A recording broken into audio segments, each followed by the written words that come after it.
നമസ്കാരം. അവിട്ട നക്ഷത്രത്തിൽ ജനിച്ചവർക്ക് 2024 ഔദ്യോഗികമായിട്ടുള്ള മേഖലകളിൽ പ്രതീക്ഷിച്ച പോലെ നേട്ടം ഇല്ലാത്തതുകൊണ്ട് ജോലി രാജിവെച്ചാലോ മറ്റൊരു ജോലികൾക്ക് അപേക്ഷിച്ചാലോ അഥവാ ജോലി രാജിവെച്ചിട്ട് ജോലിയോട് ബന്ധപ്പെട്ട ആ ഒരു കർമ്മമണ്ഡലങ്ങൾ തന്നെ സ്വന്തമായിട്ട് നടത്തിയാലോ എന്ന പല വിധത്തിലുള്ള തോന്നലുകളും ഉണ്ടാകും. എല്ലാം ഒരു സംശയാസ്പദമായിട്ടുള്ള സാഹചര്യങ്ങളാണ് ഉണ്ടാകുവാനിടയുള്ളത്. എല്ലാം അർദ്ധമനസ്സോടുകൂടിയാണ് ചിന്തിക്കുവാനിടയുള്ളത്. എന്നാൽ ഇതിൽ നിന്നെല്ലാം തന്നെ പിന്മാറി ഉള്ള ജോലി ഉപേക്ഷിക്കാതെ ലാഭശതമാന വ്യവസ്ഥകളോട് ബന്ധപ്പെട്ടതായുള്ള പ്രവർത്തനങ്ങളും അതിലുപരി സ്വന്തം കൺവെട്ടത്തിലും സ്വന്തം നിലയിൽ ആശയവിനിമയങ്ങളും നടത്തുന്നതുമായിട്ടുള്ള വ്യാപാര വിപണന വിതരണ മേഖലകളുടെ ലാഭശതമാന വ്യവസ്ഥയിൽ പങ്കെടുക്കുവാൻ അവസരം വന്നു ചേരും, അല്ലെങ്കിൽ ഏറ്റെടുക്കുവാൻ അവസരം വന്നു ചേരും. ഒരുപക്ഷെ ഇതിൻ്റെ വെളിച്ചത്തിൽ ശനി ഞായർ എന്നീ ദിവസങ്ങളിലും മിക്ക ദിവസങ്ങളിലും വൈകുന്നേരങ്ങളിൽ അരമണിക്കൂറും ഗൃഹത്തിലിരുന്നു കൊണ്ടുപോലും ജോലി ചെയ്യേണ്ടതായ സാഹചര്യങ്ങൾ വന്നു ചേരും. എന്നാൽ ഈ 2024 അതിൽ നിന്ന് നേട്ടമുണ്ടോ എന്ന് ചോദിച്ചു കഴിഞ്ഞാൽ ഈ ഒരു മേഖലയെപ്പറ്റി പഠിക്കാം എന്നല്ലാതെ സാമ്പത്തികമായിട്ടുള്ള നഷ്ടങ്ങളൊന്നും ഉണ്ടാവില്ല. പക്ഷേ ആ ഒരു മേഖലയെ പറ്റിയിട്ട് എങ്ങനെയൊക്കെയാണ് വരും വരായികകൾ എന്ന് മനസ്സിലാക്കാം. ഇതിൻ്റെ വെളിച്ചത്തിൽ 2025 26 തന്നെ വളരെ നേട്ടത്തോടുകൂടി പ്രാവർത്തികമാക്കുവാനുള്ള സാഹചര്യങ്ങൾക്ക് ഉതകുന്ന വിധത്തിൽ പഠിക്കാൻ അവസരം വന്നു ചേരുവാൻ ഇടയുണ്ട്. അതുകൊണ്ട് ജോലി ഉപേക്ഷിക്കാതെ ഏറ്റെടുക്കുക തന്നെയാണ് ഏറ്റവും നന്നാവുക. പുതിയ കരാർ ജോലികൾ പലതും വന്നു ചേരുവാനിട വരുമെങ്കിൽ പോലും സാമ്പത്തിക നേട്ടം കുറവുള്ള കരാർ ജോലികളിൽ നിന്നും യുക്തിപൂർവ്വം പിന്മാറുകയായിരിക്കും നന്നാവുക. എന്നാൽ സുഹൃത്തുക്കളോ വേണ്ടപ്പെട്ടവരോ ഏറ്റെടുക്കുന്ന കരാർ ജോലികളുടെ ഉപവിഭാഗമായിട്ട് ഏറ്റെടുക്കുവാനും അത് വേണ്ട വിധത്തിൽ പൂർത്തീകരിക്കാനും അവസരം വന്നു ചേരുവാൻ ഇടയുണ്ട്. നിലവിലുള്ള ജോലിയിൽ ഒപ്പം തന്നെ ഉപരിപഠനത്തിന് അവസരം വന്നു ചേരുന്നത് വഴി ഗുണകരമായിട്ടുള്ള സാഹചര്യങ്ങളാണ് വന്നു ചേരുവാൻ സാധ്യതയുള്ളത്. പഠിച്ച വിദ്യ പ്രാവർത്തികമാക്കുവാൻ സാധ്യത കാണുന്നു. പലർക്കും ശാസ്ത്ര പരീക്ഷണങ്ങൾ നിരീക്ഷണങ്ങൾ നടത്തുന്നവരും പദ്ധതി സമർപ്പിക്കുന്നവരൊക്കെ തന്നെ പരമാവധി ജൂൺ മാസത്തിന് ശേഷമായിരിക്കും ഏറ്റവും നന്നാവുക. ഗഹനമായുള്ള വിഷയങ്ങളായതുകൊണ്ട് എല്ലാ കാര്യങ്ങളും മനസ്സിലാക്കിക്കൊണ്ടും മനനം ചെയ്തുകൊണ്ടും ഏറ്റെടുക്കേണ്ടതാണ്. പലപ്പോഴും ഈ ഒരു വർഷം ജോലി ചെയ്യുന്നവർക്ക് പലർക്കും ചിലർക്ക് സഹപ്രവർത്തകർ മറ്റ് ജോലിക്ക് പോകുന്നത് വഴിയും മേലധികാരി മറ്റൊരു ഈ ഭാഗത്തിൽ തന്നെ ഈ ഒരു പ്രസ്ഥാനത്തിൻ്റെ ഉപവിഭാഗം ഏറ്റെടുക്കുന്നതിൻ്റെ ചുമതലകൾ വർദ്ധിക്കുന്നതിൻ്റെ വെളിച്ചത്തിലും ഏതായാലും ചുമതലകൾ ഈ ഒരു വർഷം വർദ്ധിക്കാനാണ് യോഗമുള്ളത്. എന്നാൽ ഒരു തസ്തികയ്ക്ക് ഉയർച്ചയോ സാമ്പത്തികമായിട്ടുള്ള നേട്ടങ്ങളൊന്നും ഉണ്ടാവാൻ സാധ്യതയില്ല എന്നുകൂടിയാണ് സൂചിപ്പിക്കാനുള്ളത്. ദേഹപരമായിട്ടുള്ള പല വിധത്തിലുള്ള അസ്വാസ്ഥ്യങ്ങളും വന്നു ചേരുവാനിടയുള്ളത് കൊണ്ട് അസുഖങ്ങളുണ്ടോ എന്ന വിദഗ്ധമായുള്ള പരിശോധനയിൽ അതിനുള്ള അസുഖങ്ങളൊന്നും കാണില്ല. പക്ഷേ അസുഖങ്ങൾക്ക് നിദാനമായിട്ടുള്ള ഒരു പക്ഷേ ജീവിതശൈലി രോഗങ്ങളായിരിക്കാം, വ്യായാമക്കുറവ് കൊണ്ടുള്ള അസ്വാസ്ഥ്യങ്ങളായിരിക്കാം, ഭക്ഷണ ക്രമീകരണങ്ങളിലുള്ള അപാകതകളായിരിക്കാം. ഇതെല്ലാം ക്രമീകരിക്കുന്നതിന് ഭാഗമായിട്ട് യോഗ പരിശീലനത്തിന് ചേരും. ഇതരമായിട്ടുള്ള ഭക്ഷണ രീതികൾ ഒഴിവാക്കി പ്രകൃതി ജീവന ഔഷധ രീതികളെല്ലാം അനുവർത്തിക്കാനിടയുണ്ട്. ഇതിൻ്റെ വെളിച്ചത്തിൽ സെപ്റ്റംബർ മാസമാകുമ്പോഴേക്കും ആരോഗ്യം വളരെ തൃപ്തികരമായി തീരുവാനും ഊർജ്ജസ്വലതയോടുകൂടി പ്രവർത്തിക്കാനും അവസരം വന്നു ചേരുവാനും ഇതിൻ്റെ വെളിച്ചത്തിൽ വളരെ നല്ല നിലയിലൊരു പ്രസ്ഥാനത്തിൻ്റെ ഒരു ഉന്നതാധികാരി സ്ഥാനം ലഭിക്കുവാനും സാധ്യതയുണ്ട്. വികസിത രാഷ്ട്രത്തിൽ ഉപരിപഠനാർത്ഥം അപേക്ഷിക്കുന്ന പല വിദ്യാർത്ഥികൾക്കും ഫെബ്രുവരി മാസത്തിലെ അധ്യയന വർഷം എന്ന സങ്കല്പത്തോടുകൂടി അപേക്ഷിക്കുന്നത് എങ്കിൽ പോലും ഒരു പക്ഷേ സെപ്റ്റംബർ മാസത്തിലെ അധ്യയന വർഷത്തിൽ മാത്രമേ പ്രവേശനം ലഭിക്കുവാനുള്ള സാധ്യത കാണുന്നുള്ളൂ.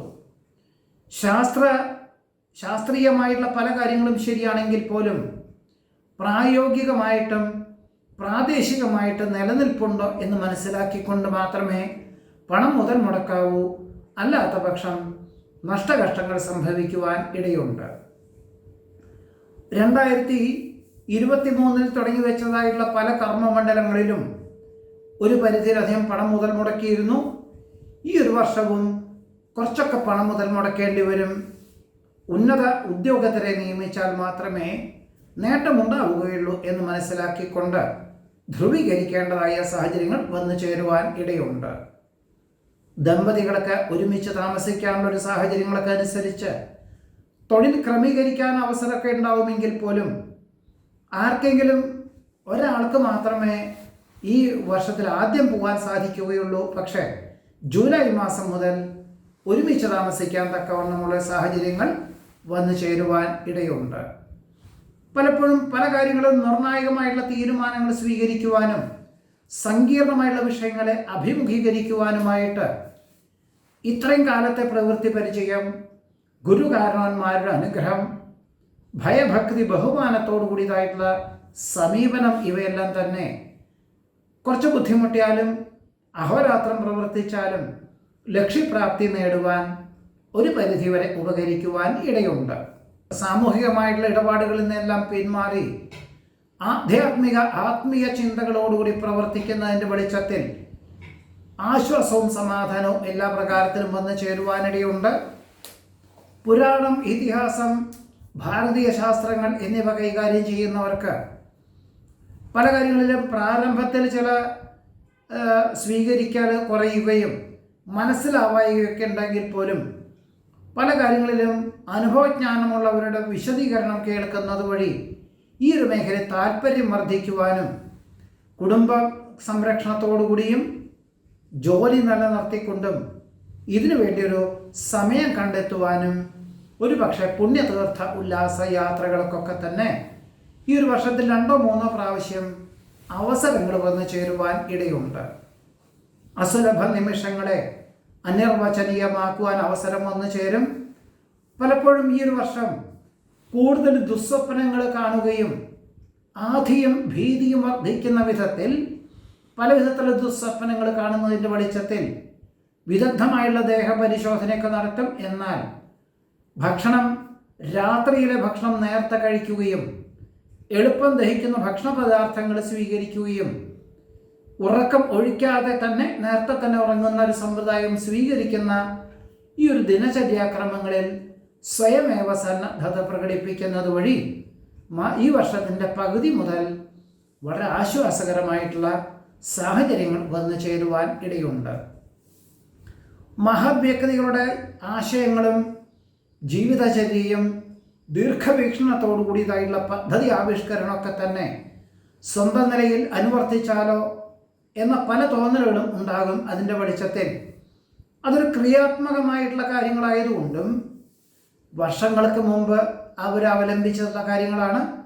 എന്നാൽ ഈ ഒരു കാലയളവിൽ ഇന്നത്തെ കാലയളവിൽ പ്രായോഗികമാണോ എന്ന് വരും വരായികളെപ്പറ്റി ചിന്തിച്ചു മാത്രമേ അവലംബിക്കാവൂ. അല്ലാത്ത പക്ഷം സ്വീകാര്യത കുറയുവാനിടയുള്ളത് കൊണ്ടും നഷ്ടങ്ങൾ സംഭവിക്കുവാൻ ഇടയുണ്ട്. ആപൽഘട്ടങ്ങളെ തരണം ചെയ്യുവാനായിട്ട് പ്രത്യേക ഈശ്വര പ്രാർത്ഥനകൾ നടത്തുവാനിടവരും. പ്രധാന തീരുമാനങ്ങൾക്ക് വിദഗ്ധമായുള്ള നിർദ്ദേശവും ഉപദേശവും സ്വീകരിക്കുന്നത് ഗുണകരമായി തീരും. വിജ്ഞാനപ്രദമായിട്ടുള്ള വിഷയങ്ങൾ സ്വീകരിക്കുവാനും മറ്റുള്ളവർക്ക് പകർന്നു കൊടുക്കുവാനും സാഹചര്യങ്ങൾ ഉണ്ടായിത്തീരും. പ്രത്യേകിച്ചും യുവതലമുറയിലുള്ളവർക്ക് എല്ലാം പറഞ്ഞു കൊടുക്കും. അവർ സ്വീകരിക്കുമോ അതെല്ലാം അനുവർത്തിക്കുമോ എന്നറിയില്ലെങ്കിൽ പോലും സ്വന്തം കടമ നിർവഹിക്കാനുള്ള സാഹചര്യങ്ങൾ ഉണ്ടായിത്തീരുവാൻ ഇടയുണ്ട്. ധർമ്മപ്രവൃത്തികൾക്കും പുണ്യപ്രവൃത്തികൾക്കും സർവാത്മന സഹകരിക്കുന്നത് വഴി സൽകീർത്തിയും സജ്ജനപ്രീതിയും ഉണ്ടാകുവാനിടയുണ്ട്. അസുലഭ നിമിഷങ്ങളെ അനിർവചനീയമാക്കുവാനുള്ള സാധ്യത കാണുന്നു. പ്രതിഫലേച്ഛ കൂടാതെ പ്രവർത്തിക്കുവാനിടയുള്ളത് കൊണ്ട് സൽകീർത്തിയും സജ്ജനപ്രീതിയും വന്നു ചേരുവാനിടവരും.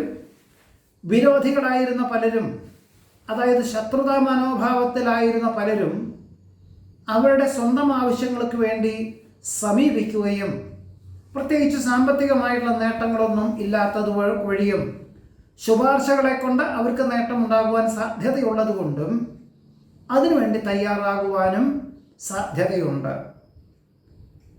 സന്ധി സംഭാഷണം, ചർച്ചകൾ, പരീക്ഷ മുതലായവയിലെല്ലാം കൃത്യമായുള്ള രീതിയിൽ അവലംബിക്കാൻ സാധിക്കുമോ എന്നറിയില്ലെങ്കിൽ പോലും ഇന്നത്തെ കാലത്തിനനുസരിച്ച് അവലംബിക്കുവാനും തൃപ്തികരമായുള്ള വിജയം കൈവരിക്കുവാനും സാധ്യതയുണ്ട്.